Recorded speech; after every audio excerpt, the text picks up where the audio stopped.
to continue from where we left off. So, therefore, to achieve the stage of perfection, one has to follow the footsteps of realized souls. The Lord Himself instructs in the 15th chapter that we should do so.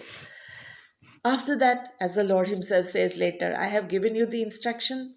Now, whether to follow or not to follow, that is your business.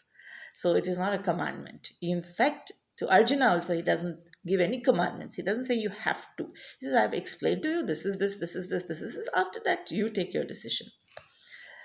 Therefore, out of the causeless mercy of His devotees, the Lord explains directly to Arjuna what action is and what inaction is. So, only action performed in Krishna consciousness can deliver a person from the entanglement of material existence. So, what is material existence? What is the nature of material existence? There will be birth, there will be old age, there will be disease, and there will be death in this material world. And no one can escape it, and the timing is different. So why sometimes you have very young people taken away and some people live a full life? All this actually one understands when one reads. Otherwise there is bewilderment and a lot of internal suffering. And many of us think that just because we have been, we go to the Lord and we, offer obeisances to the Lord and then give a wish list that, Lord, I want this and I want that and I want something else, then that means we are religious. And if things doesn't come, things that don't work out as we have ordered, then, there is no God. But then once one reads, then one understands what exactly is the Lord saying about His creation and our purpose in that creation. So, and after that, then we have to decide whether our actions, where we need to rethink how we are acting. So that is where the process of inner transformation begins. So now the Lord about inner and outer transformation, about what to act, what is action, what is inaction. So that is what is being explained here. Because Arjuna was thinking action is like killing in the battlefield and inaction is running away. So if he runs away, then that way he will be safe from the laws of, he will not sin. But that is not what is being said here. Actually, by running away, he will commit sin, because dharmam tu sakshat bhagavat pranitam. So as a Kshatriya, his duty is to fight as per the instructions of the Lord. So by going against the instruction of the Lord and running away itself is a problem. It will be problematic because now he is not a liberated soul as yet.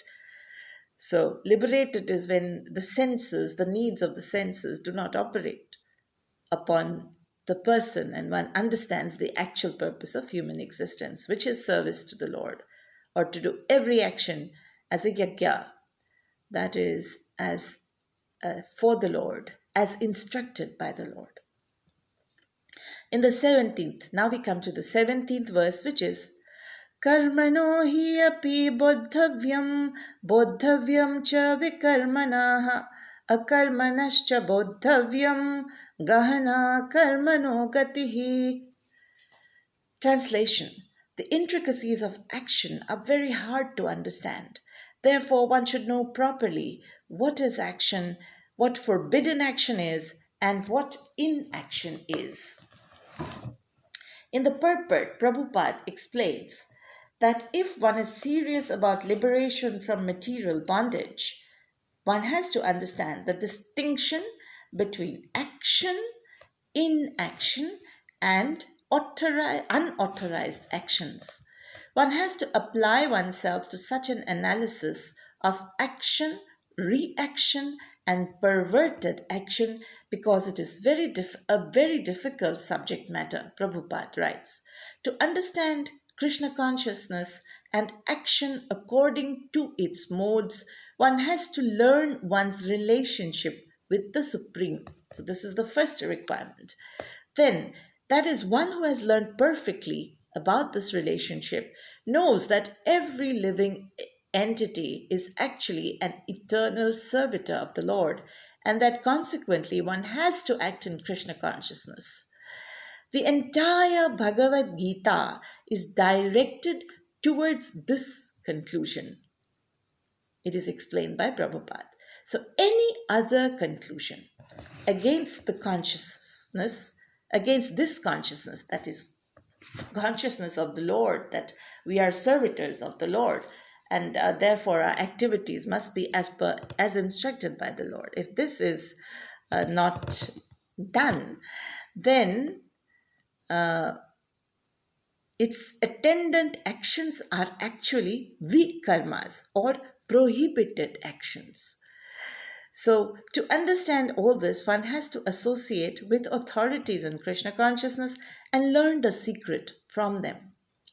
This is as good as learning from the Lord directly. Learning from those committed to the path of the Lord is as good as learning from the Lord directly. It is being explained. Just as for medical sciences, one has to learn from experienced medical practitioners, and then we cannot go wrong. But if we decide that, because we have had a certificate or we have acquired a certificate, so we can do as we will, well, very often than not, one goes wrong, especially in complicated cases. So even after one actually learns and studies, one trains under experienced practitioners to specialize. So similarly, this is about life. So how can we do as we wish? I mean, that is a very, very arrogant actually. So that is what is being, we don't even understand our bodies. We don't even know the earth fully. And to think, God is so simple. I mean, we don't have to learn from anybody. We know everything. We don't need to read Shastras. What our heart tells us we will do. So that is and that is where we go wrong. We can do. The Lord says, even tells Arjuna, you do as you wish. I have first explained. So there is no commandment because it doesn't work if one commands.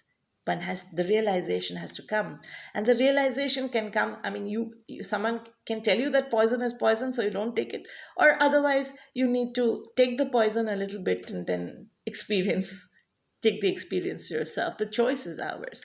So here the Lord says, you just follow in the 15th chapter, follow and get guided by liberated souls, follow in their path, then you will not go wrong.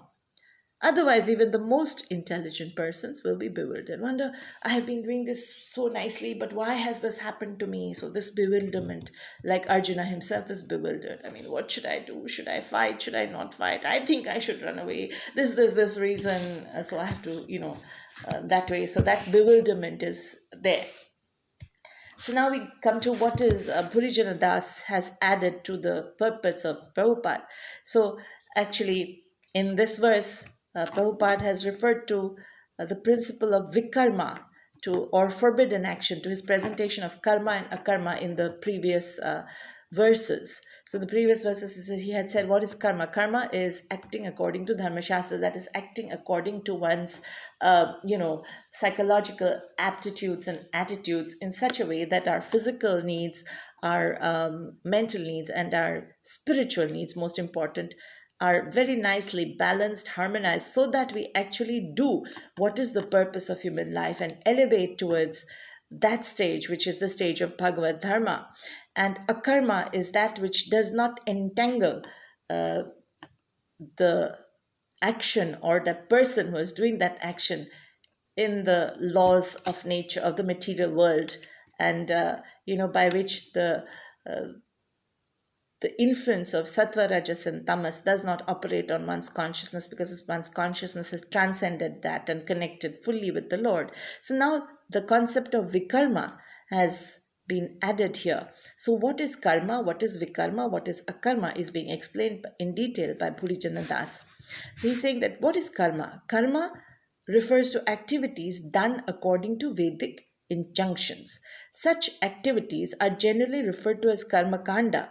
Owing to the performer's material desires, karma kanda yields reactions, albeit good ones. So karma kanda is all those activities that are done according to prescriptions of the Vedas. So it is said in the Vedas, if one wants to do well in education, propitiate Goddess Saraswati. If one wants wealth, do this. If one wants good health, do this prescribed yagya. So all these are like prescribed activities. And then, of course, acting according to, uh, you know, uh, as prescribed in the dharma shastras, acting according to our dharma. So Arjuna was told to uh, protect dharma because he by nature is his natural tendency is the tendency of a kshatriya. So all that is karma. Vikarma means activity prohibited in the Vedas. So, such prohibited actions produce bad reactions. So, we think that if we think that we need to act, so let me like give a lot of money for space research. Well, that is good action according to us, but that is not the purpose of human existence. It is Brahma Jigyasa, beginning the stepping stone of Brahma Jigyasa, and following the prescribed injunctions of the Lord, acting by connecting our activities to the Lord. So if we don't do that, even that from the material perspective, although it sounds very good, it will have, I mean, it will not necessarily, one cannot escape this cycle of janma mrityu jara vyadhi, that so it's not something. So therefore even that could be in a way vikarma. So vikarma is not really killing someone itself. I mean, that is vikarma. It's not like that. Anything which is unconnected with the Lord, it's done because we think it's a great thing to do. That is vikarma. And today most of us, we work very hard for an industrial education system, qualifying, completely immersing ourselves in acquiring qualifications to serve the industry. And that is having a lot of impact on the environment, etc., on society. It is reflecting on that, making life complicated and difficult. And then we think that we have been so honest and we have worked very hard, and yet why are we suffering? So this is also vikarma in a way, from understood from the Vedic perspective, because it is unconnected with the Lord, and the Lord is not telling us to do all this. What is the Lord telling us to do? To live simple lives and uh, you know to live simply and go do Brahma Jigasa. That means simple living, high thinking, going higher and higher in our thinking. So then a karma, and so medical science progress is good so long as keeping the body fit is direct is done with the intention of being able to understand about the Brahman and